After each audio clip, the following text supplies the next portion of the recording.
Bismillahirrahmanirrahim. Assalamualaikum warahmatullahi wabarakatuh. Alhamdulillahi rabbil alamin. Wassalatu wassalamu ala ashrafil anbiya'i wal mursalin Sayyidina Muhammadin wa ala alihi wa ashabihi ajma'in. فقال الله تعالى في كتابه الكريم بعد أعوذ بالله من الشيطان الرجيم يا أيها الذين آمنوا اتقوا الله حق تقاته ولا تموتن إلا وأنتم مسلمون. Hadirin jamaah rahimakumullah, hari ini hari Rabu tanggal 8 bulan Juli 2020, Zulqa'dah 1441 Hijriah, pertengahan agak ke belakang. Nah, hari ini kita akan menuntaskan pembahasan tentang solusi untuk selamat menghadapi fitnah Al-Masih Dajjal. Dan kita hari ini akan memasuki the practical solution, solusi praktisnya, amaliyah. Namun ada hutang sedikit tentang fundamental solution, solusi fundamental. Karenanya kita akan tuntaskan terlebih dahulu ya solusi fundamental itu. Nah, ingat, solusi fundamental intinya adalah seorang muslim harus menghadapi fitnah Al-Masih Dajjal jika ditakdirkan menghadapinya dengan cara bergantung sepenuhnya hanya kepada Allah Ta'ala. Sebab kata Nabi, ya Allah menjadi khalifati, khalifahku yang akan melindungi kalian dari fitnah Al-Masih Dajjal. Dengan kata lain, koneksi seorang mukmin harus kuat sinyalnya. Dia harus benar-benar menyala, on, terus menerus. Tidak boleh on and off, tidak boleh redup, apalagi sampai putus ya koneksinya.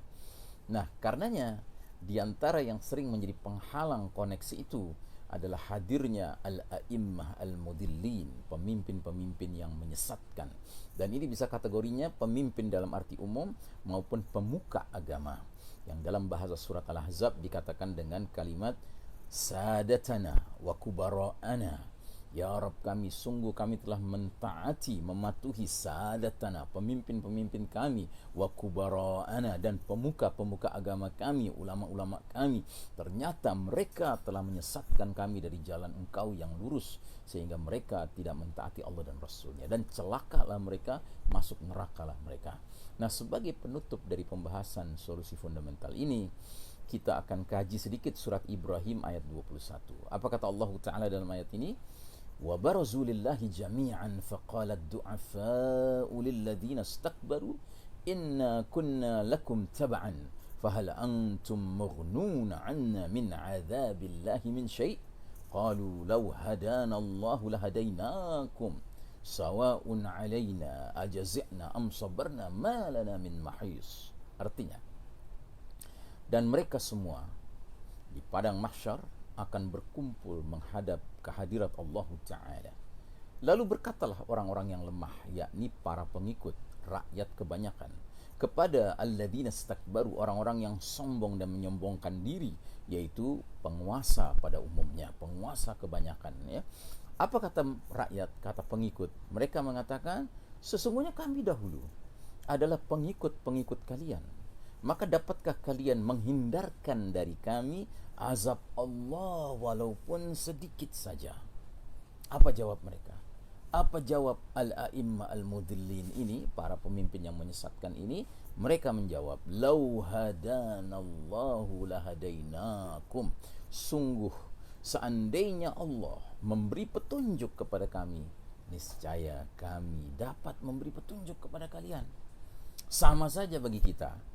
Apakah kita mengeluh ataukah bersabar, sekali-kali tidak dapat kita mempunyai tempat ya, untuk melarikan diri.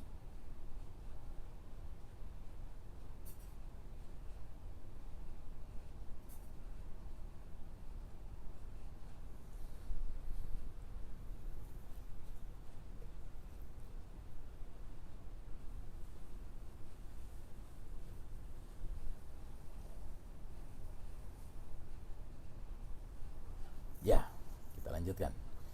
Jadi jelas ketika di hari berbangkit kelak nanti, di padang mahsyar nanti, saat para pengikut rakyat kebanyakan menuntut tanggung jawab dari pemimpinnya ya, kenapa mereka dahulu ya tidak memberikan petunjuk kepada rakyatnya, petunjuk yang benar, petunjuk yang bersumber dari Allah Rabbul Alamin, Allah Azza wa Jalla, Mereka menjawab dengan jujur ketika itu, lau hadanallahu lahadainakum. Sungguh seandainya Allah memberi kami petunjuk, niscaya kami bisa memberi kalian petunjuk. Artinya apa?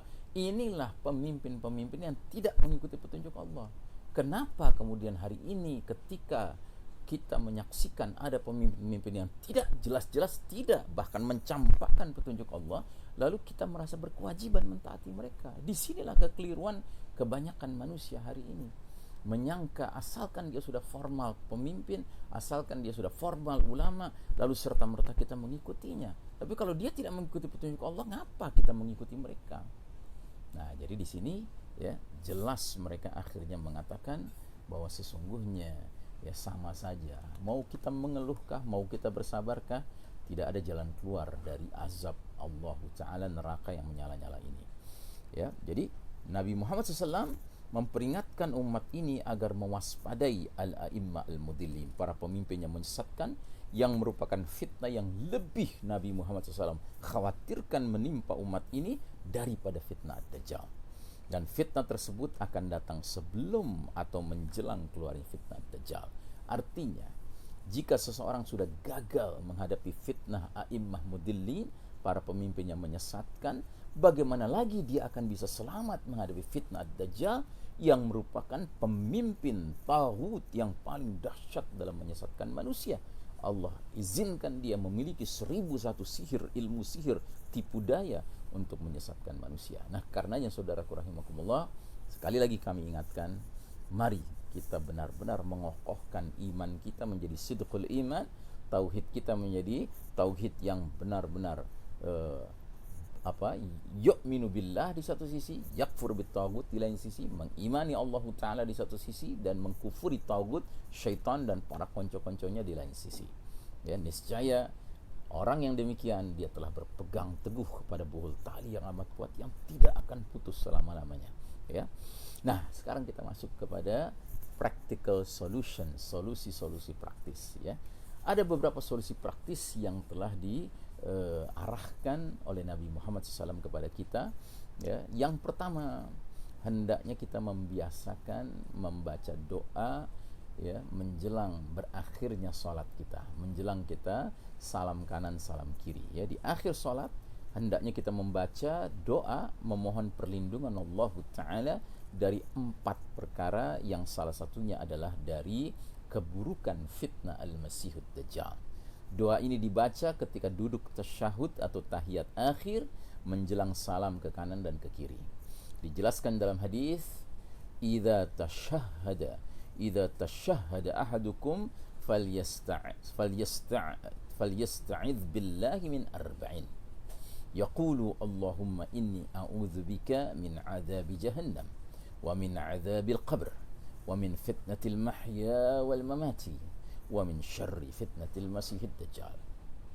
Dari Abu Hurairah radhiyallahu anhu, ia berkata, Rasulullah sallallahu alaihi wasallam bersabda, jika salah seorang di antara kalian bertasyahud, ya, hendaklah meminta perlindungan kepada Allah dari 4 perkara. Dan doanya berbunyi, Allahumma inni a'udzubika min azabi jahannam. Ya Allah, aku berlindung kepada Engkau dari azab jahannam. Wa min azabil qabri, dan dari azab kubur. Wa min fitnatil mahya wal mamati, dan dari fitnah kehidupan maupun kematian. Wa min syarri fitnatil masihid dajjal, dan dari keburukan fitnah al-masihud dajjal. Sesudah dia membaca doa ini, baru dia salam kiri. Ya, ini disunnahkan oleh Nabi Muhammad SAW. Ya. Yang kedua, menjauhi ad-dajjal. Ya, Nabi Muhammad SAW mengarahkan umatnya agar menjauhi ad-dajjal ketika fitnah paling dahsyat ini keluar di tengah umat manusia. Bila fitnah dajjal sudah keluar dan sedang menebar aneka tipu dayanya, maka hendaknya seorang mukmin tidak memelihara rasa ingin tahunya sehingga penasaran untuk mendekati ad-dajjal.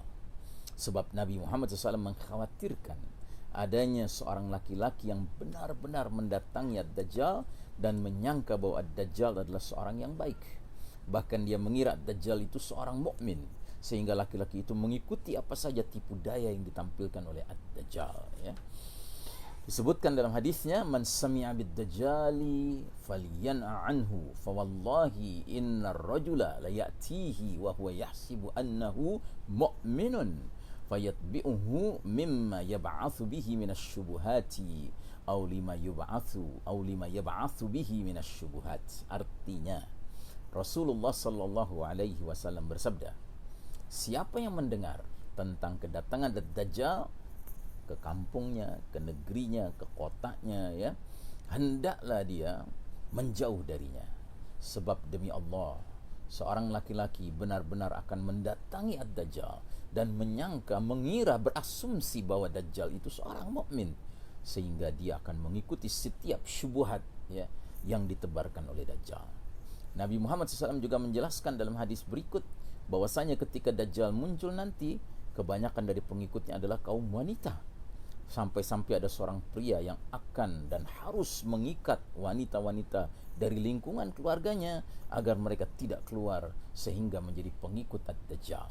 Disebutkan dalam hadisnya, yanzilud dajjalu fi hadhihi sabkhati bimurqanat fayakunu aksara man yakhruju ilaihi an-nisa hatta inna ar-rajula la yarji'u ila hamimihi wa ila ummihi wa ibnatihi wa ukhtihi wa ammatihi fayuthiquha ribatan makhafata an yakhruja ilaih. Dari Ibnu Umar radhiyallahu anhuma, dia berkata, Rasulullah SAW bersabda, Dajjal tinggal di tanah berair di Mariqanah, maka kebanyakan pengikutnya dari kalangan kaum wanita, sehingga seorang laki-laki pulang untuk menemui istrinya, ibunya, anak perempuannya, saudara perempuannya dan bibitnya, kemudian dia mengikat mereka kuat-kuat dengan tali karena khawatir kalau wanita-wanita tersebut pergi mengikuti Ad-Dajjal. Hadis riwayat Imam Ahmad, hasan statusnya. Jadi saudaraku rahimakumullah, pesona Dajjal ini dahsyat sekali. Dan sedemikian dahsyatnya, tidak sedikit wanita yang menjadi korbannya, yang menjadi mangsanya, ya. Dan ini sebabnya apa? Karena wanita lebih emosional daripada laki-laki. Dan emosi ini, perasaan ini yang mudah dimainkan oleh Ad-Dajjal dengan segenap fitnah yang dia bawa, ya.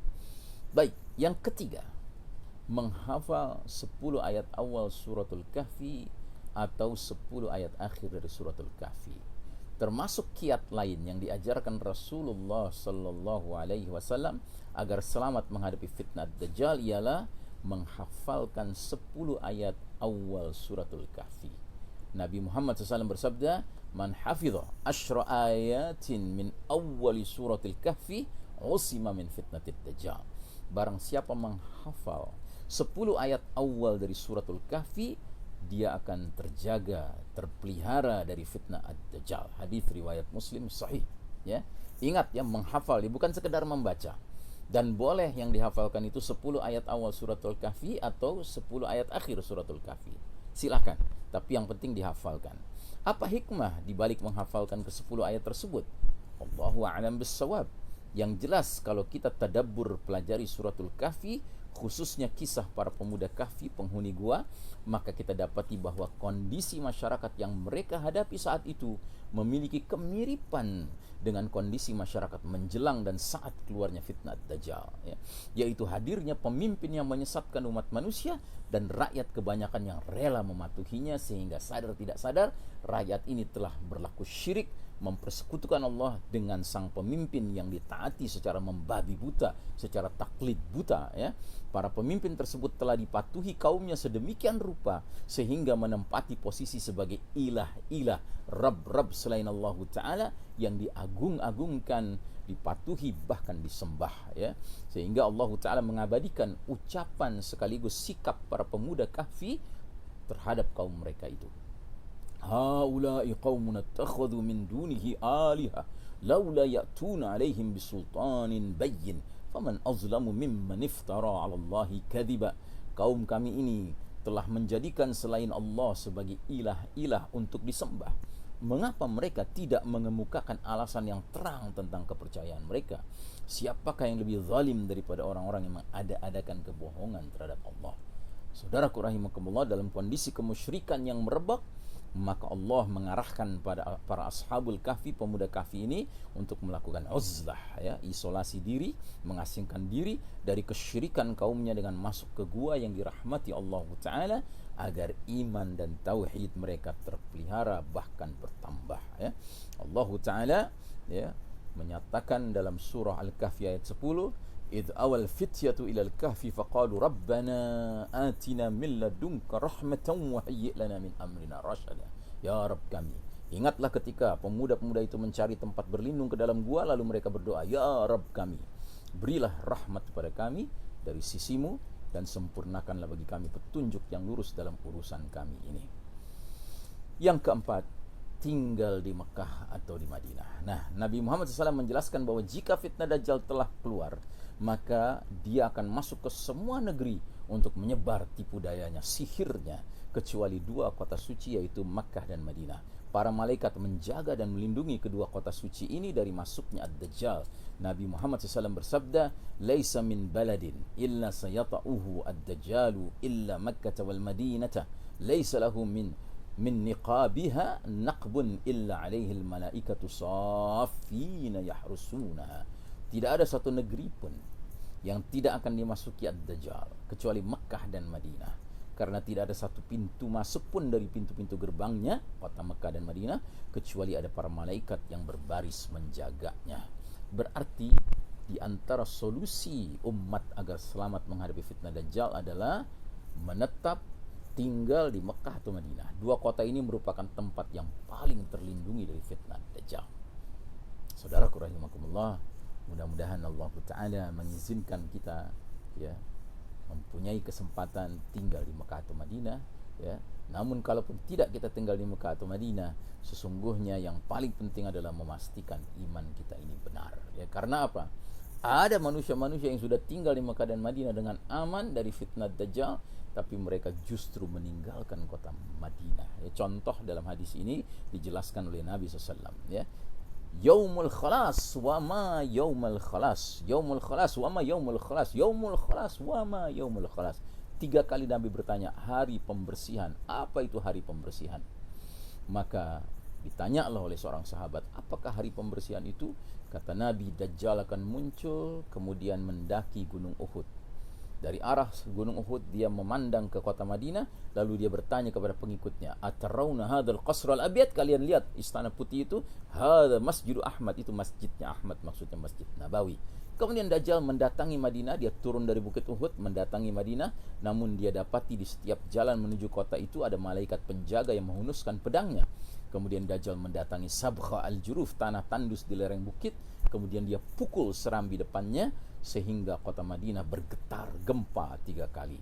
Dengan gempa itu tidak ada seorang munafik pun, laki-laki maupun perempuan, tidak ada seorang fasik pun, laki-laki maupun perempuan, melainkan dengan sukarela keluar meninggalkan kota Madinah untuk menemui Ad-Dajjal. Dan itulah yang disebut dengan Yaumul Khalas, hari pembersihan. Jadi saudaraku rahimakumullah, hati-hati. Ujung akhir daripada solusi menghadapi Dajjal adalah sidqul iman wal istiqamah. Sehingga kalau memang kita memiliki sidqul iman dan istiqamah, tinggal di Madinah atau Mekah lagi, itu lebih mantap lagi, tidak akan diganggu oleh fitnah Dajjal.